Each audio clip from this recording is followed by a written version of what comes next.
তারা ভাঙতে চায় না, তাহলে অন্য কেউ এটি বললে এটি করা জায়েজ নেই, কেউ আপনার করবেন না। তবে স্বামী স্ত্রী যদি তারা দিনের উপর না থাকতে পারে, তাইলে সেটা অন্য কেউ পরামর্শ দিলে সেই পরামর্শ আপনারা গ্রহণ করতে পারেন ইনশাআল্লাহ। আমি এইচএসসি 2024 ব্যাচের বিজ্ঞান বিভাগের ছাত্রী পরীক্ষার্থী। আচ্ছা, পরীক্ষার পর আমি দিনী শিক্ষা অর্জনের জন্য ইসলামিক কোনো সাবজেক্টের উপর হায়ার স্টাডিজ করতে চাই। আমার জন্য কোন ধরনের প্রতিষ্ঠান, ভার্সিটিতে কীভাবে পড়লে বা কোন সাবজেক্টে পড়লে ভালো হবে? আপনি যে কোনো ইউনিভার্সিটিতে ইসলামিক স্টাডিজ, বিশেষ করে ইসলামিক ইউনিভার্সিটি যেগুলো আছে, এগুলো ইসলামিক স্টাডিজ দেশে এবং বিদেশে, ইসলামিক স্টাডিজ যেখানে আছে এখানে ভালো কোনো জায়গায় আপনি গিয়ে ভর্তি হয়ে যেতে পারেন ইনশাআল্লাহ। বিশেষ করে আরব বিশ্বে বিয়ে করুন এবং আরব বিশ্বে কোনো একটা ভালো ইসলামিক ইউনিভার্সিটি গিয়ে পড়ুন। আমাদের দেশেও আছে, সেখানে পড়ে নিতে পারেন ইনশাআল্লাহ। আচ্ছা, তারপরে প্রশ্ন হলো, যদি কোনো ব্যক্তির একটি নির্দিষ্ট পরিমাণ টাকা জমা থাকে, তাহলে ওই কি প্রতি বছর ওই পরিমাণ টাকার উপর জাকাত দিতেই হবে, নাকি এক বছর দিলে হবে? না, প্রতি বছরই দিতে হবে। এটা ইনকাম ট্যাক্সের মতো না। ইনকাম ট্যাক্স একবার ট্যাক্স দিলে হয়ে যায় না, কিন্তু জাকাত প্রতি বছর দেওয়া লাগে। আবার থাকলে আপনাকে জাকাত প্রদান করতে হবে। আমি একজন মেয়ে, অনার্সে পড়ি। এখন আমার ফাইনাল পরীক্ষার কারণে রেজিস্ট্রেশন করতে হবে। আমি সেখানে মুখ খোলা ছবি দিতে হবে। আর অর্থনীতি নিয়ে পড়ার কারণে হিন্দু স্যারের কাছে প্রাইভেট পড়তে হয়। আর সেখানে অনেক হারাম বিষয়ের কথা হয়, যা গায়রাতে বাদে। এখন আমি পরীক্ষা দিতে চাচ্ছি না বা রেজিস্ট্রেশন করতে চাচ্ছি না। এক্ষেত্রে সিদ্ধান্ত কতটা শরিয়া সম্মত একটু জরুরি, কারণ রেজিস্ট্রেশনের অল্প সময় বাকি আছে। উত্তর দেবেন, দিলে মুনাসেব হবে। আমরা আপনাকে বলবো, প্রিয় বোন, আপনার গায়রটাকে আমরা শ্রদ্ধা জানাই, সেলিউট করি এবং আল্লাহর কাছে আপনার জন্য আমরা দোয়া করি। আল্লাহ সুবহানাহু যেন আপনাকে এই গায়রটা ঠিক রাখার তৌফিক দেন। কারণ আপনি আমাদের জন্য দোয়া করবেন যেন আমরাও গায়রটা ঠিক রাখতে পারি, এবং আপনি আমাদের জন্য দোয়া করবেন। আপনার গায়রটা আমাদের জন্য ঈর্ষার কারণ, আমরা বরং এটাকে ঈর্ষা করি। আমাদের এরকম গায়রতওয়ালা মেয়েই দরকার, মাই দরকার, বোনই দরকার, নারী দরকার, কন্যাই দরকার, যারা গায়রতের কারণে তারা সব কিছুকে বিসর্জন দিতে পারে, ইসলামের কারণে তারা সব কিছু বিসর্জন দিতে পারে, এরকম দরকার। আপনি অনার্স পড়ে লাভ হবে কি? আপনি পৃথিবীর সবচেয়ে বড় ইকোনমিস্ট হলেন কিন্তু জাহান্নামী, তাতে কি হবে? আপনি পৃথিবীর ইকোনমিক্স কিচ্ছু বুঝেন না, আপনি একে একে কত হয় এটাও আপনি জানেন না, কিন্তু জান্নাতি, তাহলে আপনার চেয়ে সফল কে? অথবা আপনাকে দেখতে হবে সফলতা কোথায়। সফলতা একটা মূলা আমাদের সামনে ঝুলিয়ে দিয়েছে। আপনি এত টাকার মালিক হলে আপনি সফল, এত বড় চাকরি করলে সফল। এগুলো সব পশ্চিমা ধ্যান ধারণা। আমাদের নবী রাসূলদের কে হাজার কোটি টাকার কতজন মালিক ছিল? রাসূল সাল্লাল্লাহু আলাইহি ওয়াসাল্লামের ঘরে তো 3 মাস চুলা জ্বলেনি পরপর, মানে 2 মাস চুলা জ্বলেনি, 3 মানে চান্দ্র বছর বা চান্দ্র মাস। তো এগুলো তো হয়েছে, কিন্তু তারা তো মাকামে মাহমুদের অধিবাসী তারা। তো আপনাকে দেখতে হবে যে আপনার গায়রাত বা আপনার দেন, আপনার আইডেন্টিটি কোথায় রক্ষা হয়, সেগুলোকে আপনার প্রাধান্য দেওয়া দরকার। আচ্ছা, বর্তমান সময়ে ইউটিউবে মহিলাদের অনেক রান্নার ভিডিও দেখতে পাই। আমার প্রশ্ন হলো, মহিলা ইউটিউবারদের মধ্যে যারা শরীর বা চেহারা না দেখে শুধু কণ্ঠ ব্যবহার করে রান্নার ভিডিও তৈরি করে ইউটিউব থেকে আয় করেছেন বিজ্ঞাপন ছাড়া, এই আয় কি হালাল হবে? না, কারণ তার কণ্ঠটাও, নারীদের কণ্ঠটাও একটা সেডাকটিভ। এটাও কিন্তু, এই কণ্ঠটাও অন্যদের জন্য একটা সিডাকশনের কারণ। ওই কণ্ঠ শুনে কতজন যে তার পেছনে তাকে নিয়ে বিভিন্ন ধরনের কল্পনা করছেন রাতে দিনে, এটা কে জানে? সে কারণে আপনি আপনার নিজেকে কল্পনার জায়গায় কেন রাখবেন? কোরআন আল্লাহ তাআলা বলেছেন, ওয়াকারনা ফি বুয়ুতিকুন্না ওয়ালা তাবাররাজনা তাবাররুজাল জাহিলিয়াতিল উলা ওয়াকিমনা সলাতা ওয়া আতিনা যাকাতা ওয়াকুলনা কাওলাম মারুফা।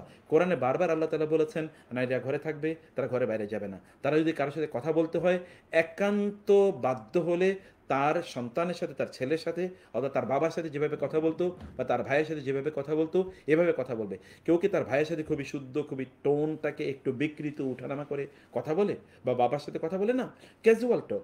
অতএব যখন কোনো ইউটিউবার নারী যখন তিনি কথা বলেন, তখন তিনি সেখানে অনেক আর্ট করেন, অনেক আর্টিফিশিয়ালিতা থাকে, তার শব্দচয়ন উঠানামা করে, ইত্যকার থাকে। অল অফ দিজ আর হারাম। আর তাকে ইনকাম করতে কে বলেছে? ইনকাম করা তো তার দায়িত্ব না, তার স্বামীর উপর ফরজ তার ইনকাম করা এবং তার সকল দায় দায়িত্ব নেয়। এমনকি কোনো নারী তার বাবার বাড়িতে থেকে যদি সকল ধরনের ভাইদের কাছ থেকে সকল মিরাস উত্তরাধিকার নিয়ে আসে, এরপরে যদি এই নারীর আর কোনো কিছু না থাকে, তাহলে ওই ভাই বাধ্য থাকবে এই নারীকে, বা ওই বাবা বাধ্য থাকবে এই কন্যাকে সকল ভরণ পোষণ দেয়া। অর্থাৎ তার দায়িত্ব তো অন্য, তার তো কাজ অন্যটা, তিনি কেন ওই কাজে যাবেন? এটা তো তার কাজে যাওয়ার কথা না। তো ফলে তিনি যেখানে তার পর্দা মেনটেন করতে পারবেন না, সেই জায়গায় তিনি যাবেন না, এটি তার জন্য যাওয়া জায়েজ নেই। এগুলো তার জন্য অকল্যাণকর, এবং ইসলাম তাকে এই সকল কাজে যাওয়ার অনুমতি প্রদান করে না। এবং সর্বশেষ আমরা এক দুটো প্রশ্নের উত্তর দিয়ে রাখি। আচ্ছা, শেখ আমাকে অনেকে সালাফি মানহাজ আহলে হাদিস বলে ঠাট্টা করে। শেখ এই বিষয়ে নিয়ে কিছু বলবেন? দেখুন, যিনি আপনাকে সালাফি মানহাজ বা আহলে হাদিস বলে ঠাট্টা করে, তিনি কবিরা গুনাহ করছেন, এবং এমন কবিরা গুনাহ করছেন যে কবিরা গুনাহটা হতে পারে তাকে কখনো কখনো ইসলাম থেকে খারিজ করে দেবে। কারণ আল্লাহ তাআলা বলেছেন, লা ইয়াসখার কওমুম মিন কওমিন আসা আন ইয়াকুনু খায়রাম মিনহুম ওয়ালা নিসাউম মিন নিসাইন আসা আন ইয়াকুননা খায়রাম মিনহুন্না। একজন মুসলিম অন্য মুসলিমকে ঠাট্টা করে কিভাবে? ঠাট্টা বিদ্রূপ করা তো মুনাফিকদের কাজ, এটা তো মুমিনদের কাজ না। কোরআনে সূরা বাকারার শুরুতে আল্লাহ তাআলা বলেছেন যে তারা বলেছে যে ইন্নামা নাহনু মুস্তাহজিউন, আমরা তাদের সাথে ঠাট্টা বিদ্রুপ করতাম। ঠাট্টা বিদ্রুপ কোনোদিন মোমেনদের চরিত্র হয় না, ছিল না। অতএব তারা এটা কবিরা গুনাহ করছে, তাকে তওবা করতে হবে। আপনি আপনার যদি ধরুন কোরআন এবং সুন্নাহ অনুসারে যদি আপনি চলেন, তাহলে সেক্ষেত্রে আপনি মানহাজ যদি আপনার সালাফে সালেহিনদের মানহাজ হয়, তাহলে আশা করছি ইনশাআল্লাহ আপনি হক এর উপরে আছেন। কেউ আপনাকে ঠাট্টা করলেও আপনার মন খারাপ হওয়ার দরকার নেই। নবী রাসূলদেরকে ঠাট্টা করেন এমন কেউ আছে নাকি? মানে সকল নবী রাসূলদেরকেই আল্লাহ সুবহানাহু বলেছেন, আমরা যখনই কোনো নবী রাসূলকে প্রেরণ করেছি, ইল্লা কানু বিহি ইস্তাহজিউন, সেই নবী রাসূলদেরকে ওরা ঠাট্টা করত। সকল নবী রাসূলদেরকে, এমন কেউ নাই। রাসূল ইসলামকে ঠাট্টা কি কম করেছে? তাকে রক্তপাত করেছে, পাথর দিয়ে আঘাত করেছে, জাদুকর বলেছে, কবি বলেছে, পাগল বলেছে, করেছেই। এটি তো আমরা দেখতেই পাই। সে কারণে এটি করতে পারেন না। এটা নিয়ে আপনার মন খারাপ করার কারণ নেই। লাস্ট প্রশ্ন, কেউ যদি হানাফি মাযহাব মানে আবার আহলে হাদিসও ফলো করে তা আর বলে সে মুক্তমনা, তাহলে এভাবে কি ঠিক হবে? মানে কি আবার মুক্তমনা, আবার নতুন শব্দ চয়ন, এটা তো নেগেটিভ ওয়ার্ড। মুক্তমনা, কোনো মুসলমানদের মনা মুক্ত থাকে না। মুসলমানরা সর্বদাই তারা ক্লোজড। কীভাবে ক্লোজড? ক্লোজ হচ্ছে আল্লাহ এবং আল্লাহ রাসূল যা বলেছেন। অতএব আপনার স্বাধীনতা মানে কি? আমার স্বাধীনতা এটা তো খ্রিস্টান, ইহুদি, নাসারা, হিন্দুদের স্বাধীনতার মতো নয়। আমার স্বাধীনতা হচ্ছে আল্লাহ তাআলা আমাকে যা বলেছেন সেটা মানার ক্ষেত্রে আমি স্বাধীন।